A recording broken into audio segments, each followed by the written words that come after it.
तो finally guys ये film मुझे बहुत ही ज्यादा पसंद आई। मूवी की रेटिंग 7.2 की है और यह एक बहुत ही अच्छी मूवी है जिसे आपको देखना जरूर चाहिए। तो चलिए कहानी को शुरू करते हैं।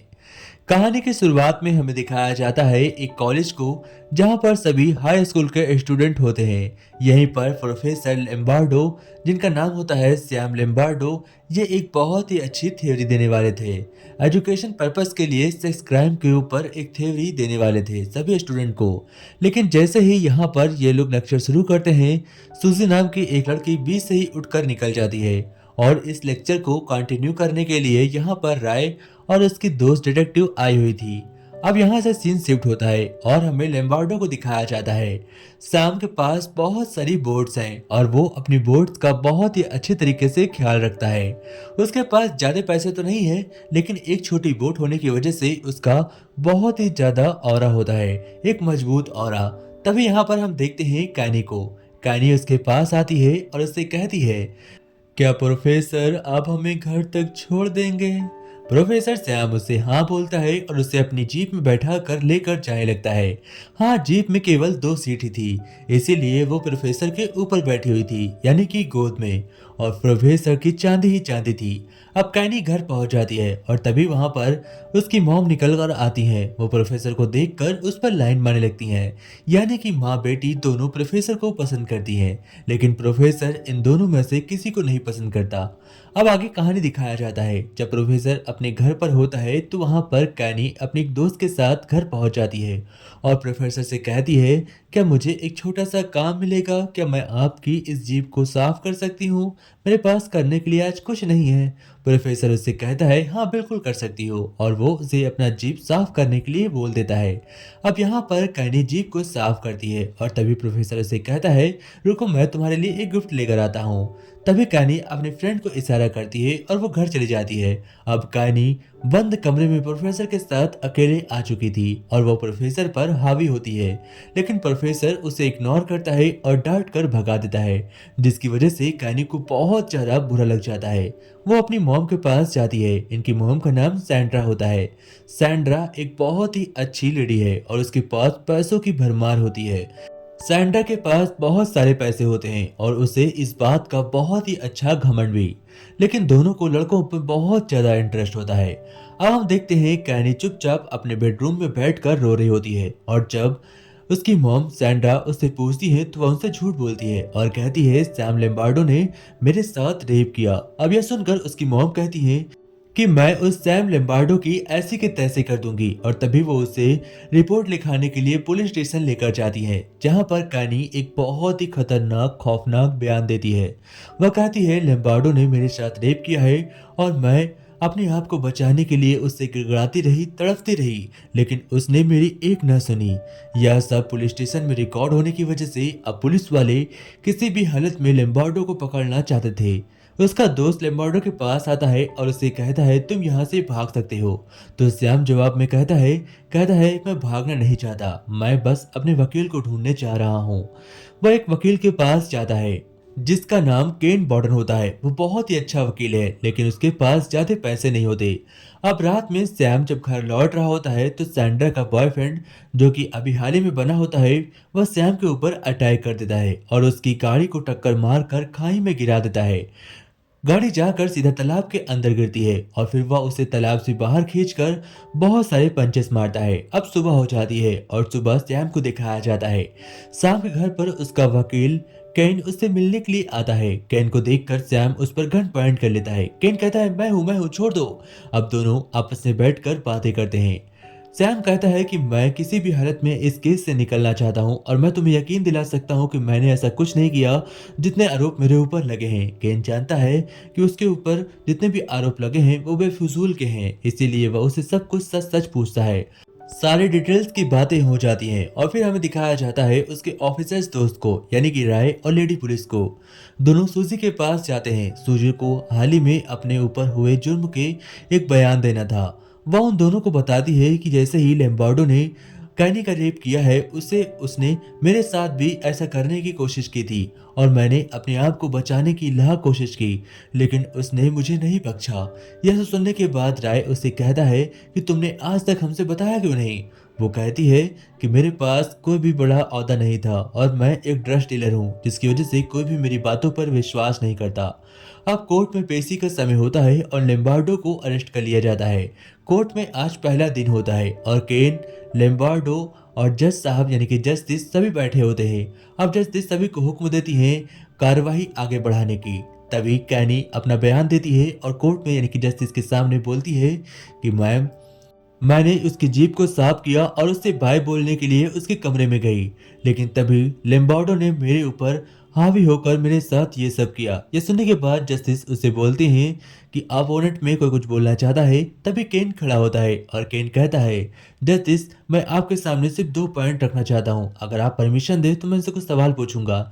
जस्टिस बोलती है, हाँ बिल्कुल पूछो। केन सूजी से बोलता है, सूजी मुझे एक बात बताओ, तुम्हारे ऊपर 3 केसेस लगे हुए हैं, एक तो ड्रग डीलर का, दूसरा चोरी का और तीसरा एक खौफनाक हथियार का। और तुमने इन तीनों केसेस में केवल एक ही आदमी को कॉल किया था हेल्प के लिए और उसका नाम है सैम लेम्बार्डो। तो भला वो एक लड़की जिसके साथ एक आदमी ने रेप किया है, वो अपनी मदद के लिए उसे कॉल करेगी, वो भी 3 बार? ये सब सुनकर सब कुछ दूध का दूध और पानी का पानी हो जाता है। सूजी अपना बयान बदल लेती है और कहती है, जस्टिस मुझे माफ कर दीजिए, मैंने ये इनके बहकावे में आकर कहा था, मेरी इसमें कोई गलती नहीं है। और कहानी को अरेस्ट कर लिया जाता है, सेम आजाद हो जाता है और यहीं पर स्टोरी खत्म होती है, ऐसा आपको लग रहा होगा। लेकिन अब यहाँ से असली स्टोरी शुरू होती है और ऐसा दिमाग घुमा देने वाला खेल जिसकी आपने बिल्कुल भी उम्मीद नहीं की होगी। तो चलिए आगे बढ़ते हैं। झूठे केस के सिलसिले में कानी को सजा हो जाती है और उसी को बचाने के लिए सैंड्रा उसकी मॉम एक सेटलमेंट करने के लिए केन के पास आती हैं और उन्होंने सैम के साथ एक अच्छा सेटलमेंट किया होता है। सैम लेम्बार्डो का वकील केन उनसे $8 मिलियन लेता है, जिसके बाद अब सैम बहुत ही ज्यादा अमीर हो जाता है। लेकिन उसे स्कूल से निकाल दिया गया था और अब उसे किसी भी चीज की जरूरत भी नहीं थी क्योंकि उसके पास बहुत सारे पैसे होते हैं। इसके बाद केन अपनी फीस लेता है और सैम अपने घर को आ जाता है। अब घर पर हमें दिखाया जाता है कि उसके साथ कोई और नहीं बल्कि कैनी खड़ी हुई थी। कैनी बहुत ही ज्यादा खुश थी क्योंकि सैम को पैसे मिल चुके थे। और यहीं पर तभी सूजी भी आती है। सूजी के हाथ में एक शैंपेन की बोतल होती है और वो तीनों पार्टी एंजॉय कर रहे होते हैं। तो यहाँ पर एक बात हमें साफ पता चलती है कि यह सब एक साजिश थी, यानी कि कैनी को अपनी मॉम से पैसे निकलवाने थे और इन पैसों को निकलवाने के चक्कर में कैनी ने इतना बड़ा प्लान बनाया और उसने अपनी मॉम को ठगा।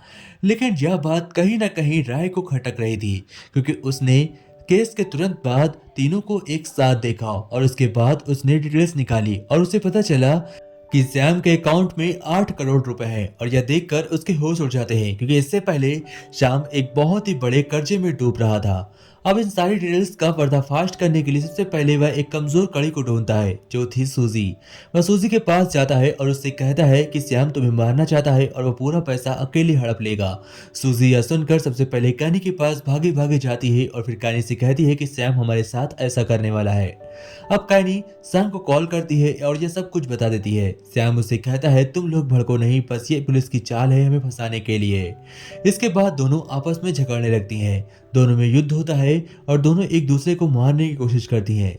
लेकिन इसी मारने की कोशिश में दोनों एक दूसरे को प्यार करने लगती हैं और राय की पूरी कोशिश नाकाम हो जाती है क्योंकि वह यह सब रिकॉर्ड कर रहा था। और अगर दोनों में से एक दूसरे में से कोई भी मरता तो यह केस पलट जाता। लेकिन दोनों का एक हो जाना राय की पूरी प्लानिंग फेल कर देता है। और तभी इस बारे में बात करने के लिए लेम्बार्डो डिटेक्टिव के ऑफिस आता है और यहाँ पर सभी को बहुत ज्यादा हड़काता है। सभी से कहता है अगर तुम लोगों ने मेरे ऊपर ये झूठे आरोप लगाना बंद नहीं किए तो राय, मैं तुम्हें बता रहा हूँ, मैं तुम्हें इस दुनिया से खत्म कर दूंगा, तुम्हें हमेशा के लिए जेल भिजवा दूंगा। राय काफी ज्यादा डर जाता है लेकिन वह छिपकर अपना केस इन्वेस्टिगेशन करता ही रहता है, उस पर जांच पड़ताल करता ही रहता है। आखिरकार एक रात का सीन हमें दिखाया जाता है। बहुत ही होशियारी से सूजी को बुलाया जाता है एक सुनसान आइलैंड पर और यहीं पर सैम होता है। सैम बियर की बोतल सूजी के सर पर मारता है और उसके सर से ब्लड निकलने लगता है। फिर वो लोग उसे जान से मारकर एक पन्नी में पैक कर दलदल के अंदर दफन कर देते हैं ताकि वो हमेशा के लिए गायब हो जाए। नेक्स्ट डे राय कानी के घर जाता है जहां पर कानी उसे देखकर काफी ज्यादा पैनिक हो जाती है और उससे कहती है तुम यहाँ पर क्या कर रहे हो डिटेक्टिव, मैं चाहती हूँ कि तुम अभी फिलहाल मेरे घर से निकल जाओ।